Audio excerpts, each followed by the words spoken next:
Have you ever slept for 8 hours, opened your eyes, and still felt exhausted?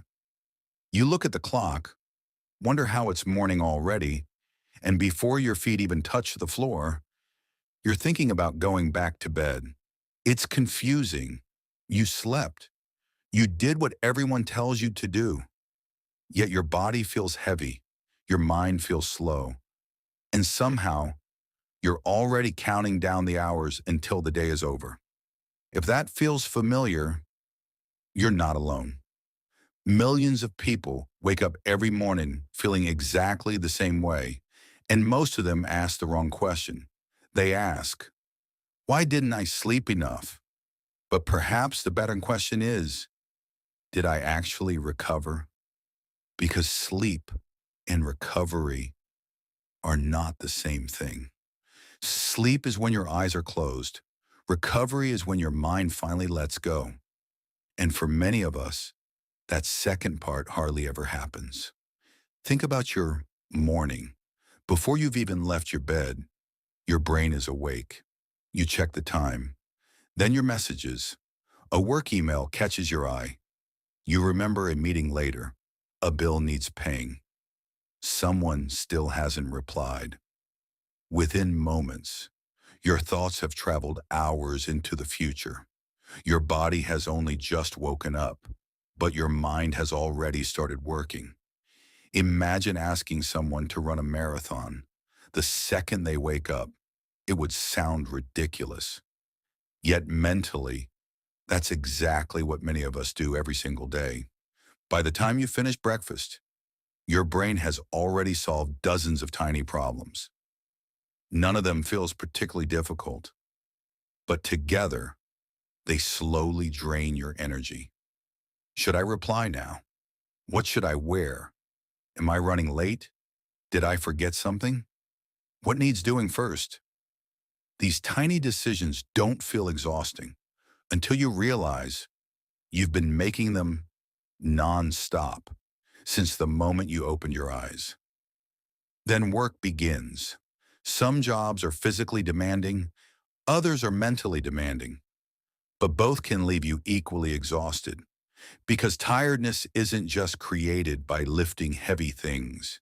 It's created by carrying responsibility, making decisions, solving problems, managing people, meeting deadlines, trying not to make mistakes. Even if you've spent the whole day sitting in a chair, your brain may have been working harder than your body ever could.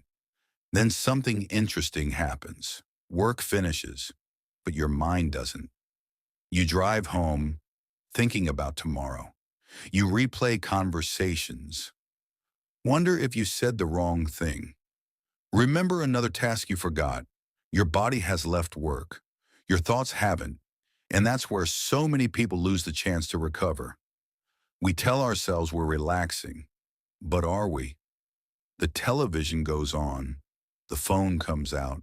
We scroll, watch videos, read comments, answer messages, swap one stream of information for another. Our bodies are still, but our attention never is. Imagine trying to recover after a long run while continuing to jog on the spot. You'd never fully catch your breath. That's what constant stimulation does to the mind. It's not that screens are bad. It's that we've forgotten what complete mental quiet feels like. Think back to the last time you sat outside without your phone or walked somewhere without listening to anything. At first, it almost feels uncomfortable. Your hand reaches for your pocket.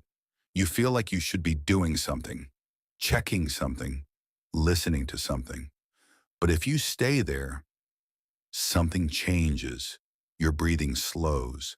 Your thoughts become less crowded. Your shoulders relax. Your brain finally realizes there's nothing it needs to react to. That's recovery. Not because you're asleep, because for a few precious minutes, nothing is asking for your attention. We often think recovery has to be expensive. A holiday, a spa day, a weekend away. Those things are wonderful, But real recovery often starts much smaller. Eating one meal without your phone, walking for 15 minutes in silence, reading before bed instead of scrolling, looking out of the window with a cup of coffee. Simple moments, easy to overlook, yet powerful enough to remind your brain that it doesn't always have to be switched on. Maybe that's why so many of us wake up exhausted. Not because we're failing, not because we're lazy, not even because we're sleeping badly, but because we've forgotten that the mind needs rest just as much as the body does. So tonight, before you ask yourself, what time should I go to bed? Try asking a different question. When will my mind get the chance to do absolutely nothing? Because maybe the reason you're always tired isn't that you need more sleep. Maybe you simply need more recovery.